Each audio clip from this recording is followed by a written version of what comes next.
No siempre las historias más importantes están en libros o museos.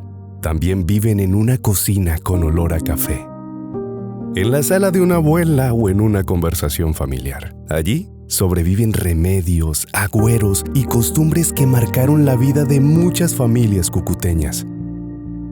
Son saberes nacidos de la experiencia, transmitidos de generación en generación a través de la palabra. Diversos estudios sobre tradición oral y medicina popular señalan influencias indígenas, europeas y campesinas, transmitidas por mujeres que encontraron en estos saberes una forma de cuidar y proteger a sus familias. Sin embargo, con el paso del tiempo, la tecnología y las nuevas formas de relacionarnos, muchos de esos espacios cambiaron, dejando parte de nuestra memoria cultural atrapada en el pasado. Por eso, hoy se hace necesario escuchar las voces de las abuelas y resguardar su conocimiento ancestral antes de que el silencio ocupe su lugar. Todo va cambiando. Todo va cambiando. Porque la juventud no es igualita a la que había antiguamente. No creen en nada de eso. El decir es que uno es anticuado y no creen en eso. Dicen las abuelas que hay llantos que no vienen del alma, sino del pujo. Cuando, por ejemplo, usted, que está en dieta, y llega alguien a visitarla, Le llega una amiguita con el periodo. se sienta en la cama, entonces el niño le da pujo. ¿Qué es pujón? El bebé va a empezar a pujar y se le va a poner rojo. Y eso es un peligro que el niño se hernie. Entonces uno tiene que buscar una señora que esté recién embarazada, pero primeriza. Va a buscar usted una niña, señorita, y la va a poner a que se lo cruce 3 veces por 3 días. 3 veces, por ejemplo, acuesta al niño en el piso, en una colchoneta, y la muchachita le va a pasar 3 veces en cruz, 3 veces, por 3 días. Ponía uno una cobijita en el suelo y el bebé, ella brincaba al bebé y se le ponía una cintica roja. Conejos se alentaban. El pujo no es una enfermedad determinada por la ciencia médica, es una característica clínica que sí se ve en algunos lactantes, esencialmente por la falta de madurez de su tracto gastrointestinal. Su sistema digestivo tiene una exposición a elementos que nunca habían estado expuestos. Se generan muchas aglomeraciones e intolerancias en esa absorción y genera grandes contracciones abdominales y dolor en algunos niños, pero que es autolimitado generalmente a ese primer año de vida. Cuando el asma aprieta el pecho, en muchas casas la primera receta no sale del hospital. Un día nos dijeron que siguiéramos una tortuga, porque como ya eran varones todos 3, entonces teníamos que conseguir una tortuga hembra. Cortamos aquí el pescuecito aquí y parando con la cuchara la sangre y se la damos así viva la sangre como remedio.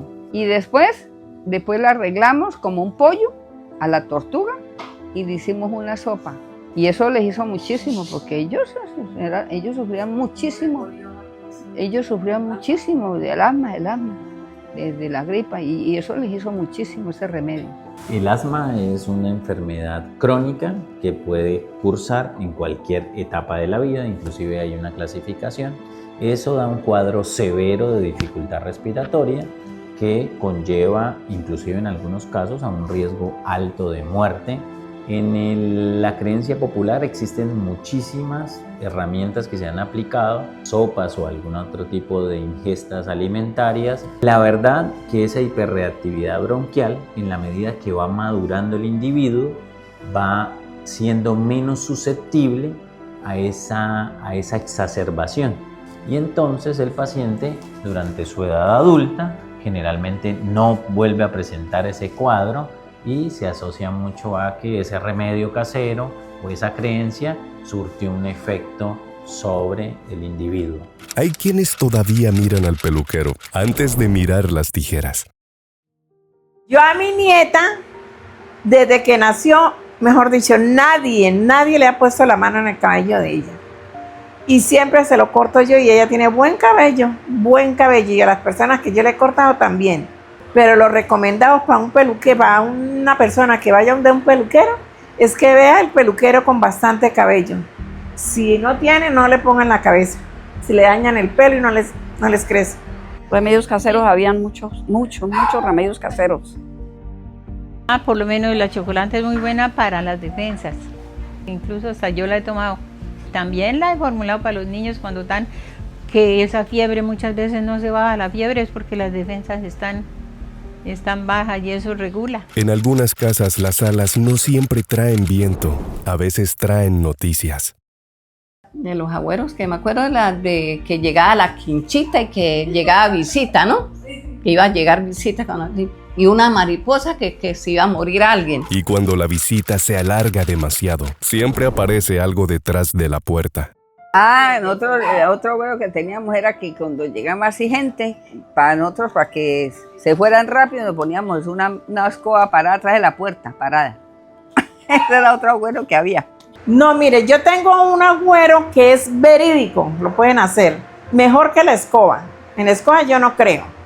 Pero si usted llega a una visita y la incomoda y no quiere que esté la visita, directamente se va para la cocina, agarra un plato y un pocillo, lo llena de agua, lo voltea al plato, él no se le va a regar y lo coloca disimuladamente diagonal o al frente donde esté la persona.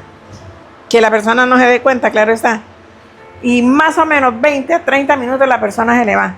Para la culebrilla hay quienes buscan primero a quien rece, antes que a quien formule.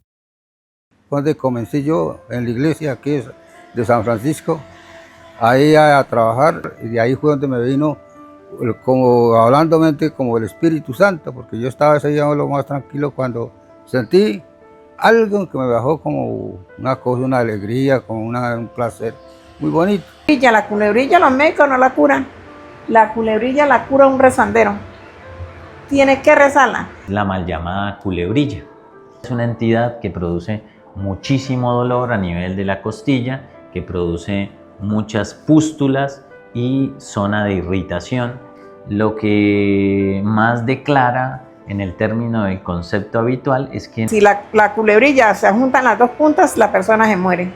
Va y me trae esto y estas cosas que me trae, y yo se las arreglo y se las tomo. Bueno, le dice el otro secreto, la otra oración. Se alentó. Y lo cierto es que nunca se va a juntar uno con el otro, porque los nervios intercostales en la parte anterior del tórax nunca se chocan. Cuando las plagas no se iban con veneno, algunos preferían hablar con el río. Mi papá tenía en una cajita de fósforo, cuando eso se daba mucho, una plaquita que se llamaba chapetón. Entonces papá recogía bastantes animalitos de esos, los metía en la caja de fósforos y los botaba al río así para atrás. Y la plaga se iba la plaga. Después del cementerio, las abuelas decían que algunos fríos no eran de este mundo. Hielo de muerto. O sea, por ejemplo, si hay un niño que no camina, que está recién nacido o está de meses, hay que evitar de ir donde hay un funeral. ¿Por qué? Porque vienen con hielo. Más de uno dice que eso es mentira, pero sí, yo ya sé que es verdad y porque me ha pasado. La verdad que fue una creencia tan marcada en mí, en mi formación inclusive, 14 años en Buenos Aires, me demostraron que era completamente falsa, porque allí, desde recién nacido, los niños los llevan dentro de las iglesias, dentro de los cementerios, y no pasa absolutamente nada con ellos, ni adquieren ningún tipo de enfermedad. Entonces, ¿qué pasa? Traen el hielo y se lo contagian al niño. El niño empieza a sudar frío y pegachento. Y empieza a trazarse, a ponerse flaquito. Y eso sí era malo para los pelados. Se enflacaban los chinos.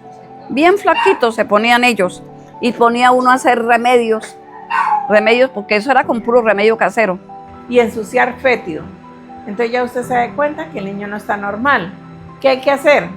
Se baña, se cogen las hojas de guanábano con leche, se cocina y en una tina se echa el niño y se baña con eso.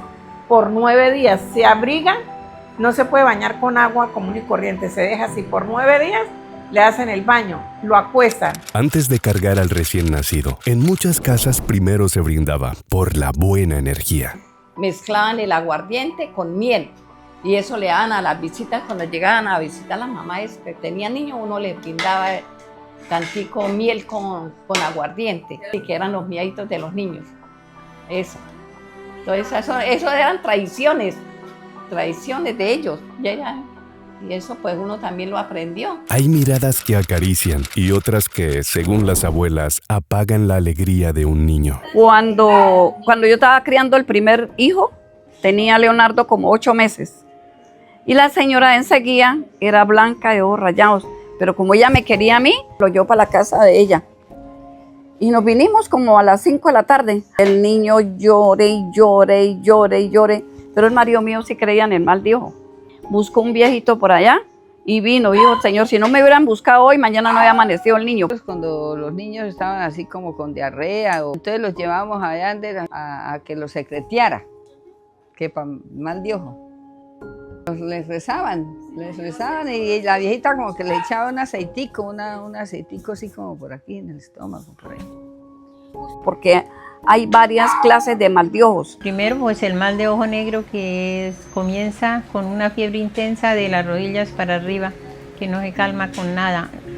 En otros casos también de las rodillas para abajo cambia el sistema del calor, la fiebre. Entonces conocido, no se mejora con ninguna medicina, pero sí con el secreto. Y el segundo es el mal de ojo bobo. Puede ser un niño demasiado activo y de momento el niño no come, vive triste, sin alegría y sin nada. Ese es el mal de ojo bobo.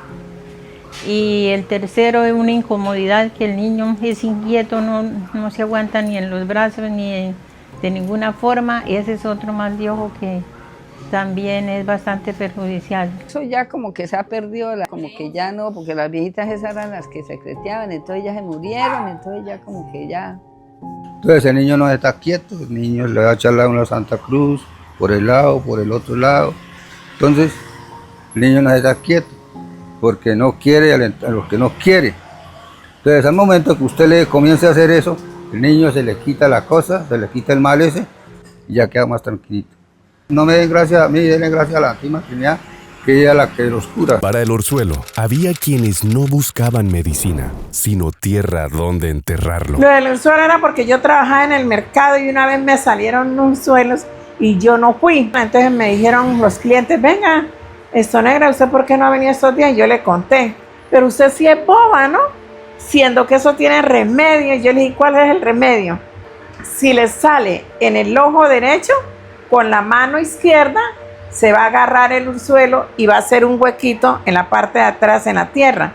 Y va a decir, orzuelito, orzuelito, de aquí te saco y aquí te entierro en este huequito. Por 3 veces. Yo pensaba que eran mentiras, pero no, dio la conciencia que sí era verdad. Yo lo hice y de una se me quitó. El orzuelo es una alteración de las glándulas de Seyss, son unas glándulas que tenemos cerca al folículo piloso de la pestaña. Puede ser externo o interno. Tiene una resolución en defensa de nuestro organismo aproximadamente a los 7 o 14 días. Es autolimitado.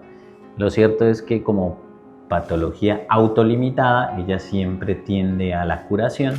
Para espantar la tos, había abuelas que convertían la cocina en una botica de secretos. Por ejemplo, yo a mi nieta María José, ella sufrió de los bronquios y ella siempre era en la clínica.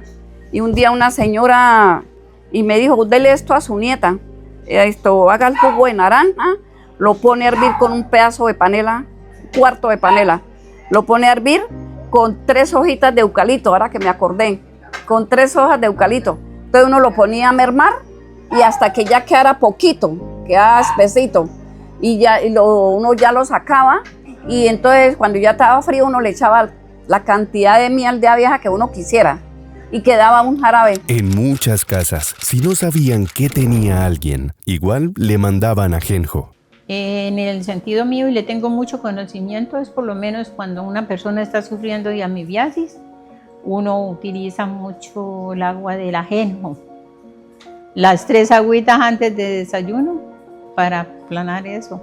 Y es efectivo porque el ajenjo expulsa y desembolsa los parásitos. Había enfermedades que no tenían nombre de doctor, pero sí remedio de abuela. El cuajo. Cuando se escuajaban los pelados, que uno se iba a poner la sobandera. Entonces yo ya sabía cómo era lo que le tenía que hacer y la acostaba y le medía los piecitos. Y ellas conocían en los piecitos, unían los pies de los niños y si sobresalía un poquito el dedo, era que estaba escuajado. Y sí, salía escuajada. Y con 1 o 2 sobas tenía. Muchas veces cuando ya estaba muy escuajada tocaba hacerle 3 sobas. Se sobaba con aceite Johnson y se fajaba. Y ya se alentaban los muchachos. Uno los llevaba 3 veces. El cuajo es una creencia popular para designar cuadros gastrointestinales, generalmente en lactantes. Desde el punto de vista científico no existe un diagnóstico como tal, pero verdaderamente muchas de las creencias están referidas a que algunas herramientas que practican en el hogar podrían llevar a aliviar esta supuesta entidad planteada por todos. Los remedios tradicionales, las enseñanzas de nuestros abuelos, las prácticas comunes que siempre tenemos, muchos están relegados al pueblo, niveles socioeconómicos fortuitos, difíciles, en donde no tenemos un acceso a la salud, hacen aún tener esa expectativa o esa visión, con todo respeto lo digo, acerca de que puede ser efectivo o no una herramienta casera. Yo invito a toda la juventud que se ponga la manita en el corazón. Hay que saber apreciar las plantas y también lo que nos han dejado los que ya se fueron. Sí. Hay memorias que no hacen ruido, pero sostienen generaciones enteras. Viven en las voces de nuestras abuelas, en sus remedios, agüeros e historias. Hoy, mientras el tiempo avanza y muchas de esas voces comienzan a apagarse, también desaparece una forma de entender el mundo. Porque escuchar a nuestras abuelas, quizá también sea una manera de salvarnos del olvido.